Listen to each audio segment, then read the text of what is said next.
আশঙ্কাই হলো সত্যি। রাজনৈতিক উত্তেজনার বড় আঘাত লাগলো বাংলাদেশ ভারত ক্রিকেটীয় সম্পর্কে। বাংলাদেশকে ঘিরে ভারতের চলমান অস্থিরতায় নতি স্বীকার করলো বিসিসিআই। দেশটির ক্রিকেট বোর্ড আসন্ন আইপিএলে মোস্তাফিজুর রহমানকে দল থেকে বাদ দেবার জন্য কলকাতা নাইট রাইডার্সকে সরাসরি নির্দেশনা দিয়েছে। দেশটির সংবাদ মাধ্যম এএনআই-কে দেয়া সাক্ষাৎকারে এমন সিদ্ধান্ত নেবার কথা স্বীকার করেছেন বিসিসিআই সচিব দেবজিৎ সাইকিয়া।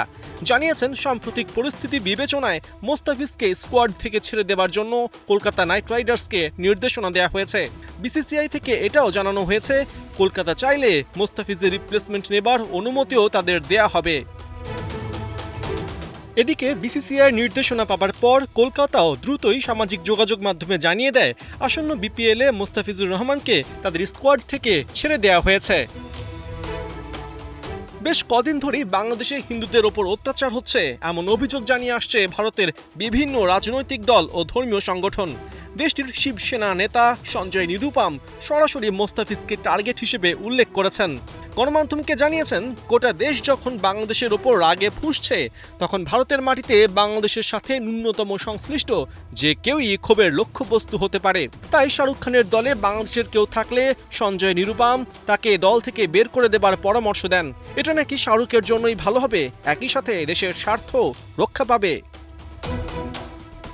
শুধু হিন্দু ধর্মীয় নেতারাই নন, অল ইন্ডিয়া ইমাম অর্গানাইজেশনের প্রধান ইমাম উমর আহমেদ ইলিয়াসিও মোস্তাফিজকে দলে নেয় শাহরুখ খানকে এক হাত নিয়েছেন। বলিউড তারকার দিকে প্রশ্ন ছুড়ে দেন বাংলাদেশে ঘটা নৃশংসতা নিয়ে তিনি কি কিছুই জানেন না। এরপরেও কিভাবে আইপিএলে বাংলাদেশ থেকে মোস্তাফিজকে শাহরুখ দলে ফেরান সেই প্রশ্নও রাখেন ইমাম উমর আহমেদ ইলিয়াসি। এ সময় জাতির কাছে শাহরুখ খানকে ক্ষমা চাওয়ার আহ্বানও জানান।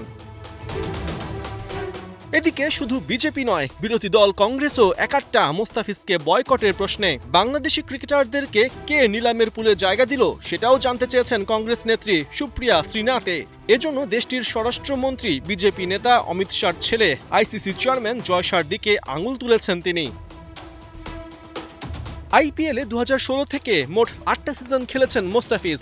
এই সময়ে 5টা ফ্র্যাঞ্চাইজির হয়ে 60 ম্যাচে নিয়েছেন 65 উইকেট। তাই মোস্তাফিজের মতো এত বড় নামের আইপিএল থেকে বাদ পড়ার মধ্য দিয়ে আগস্টে সাদা বলের সিরিজ খেলতে ভারতের ঢাকা সফরও নিশ্চিতভাবেই শঙ্কায় পড়ল। পার্থ বণিক, 71।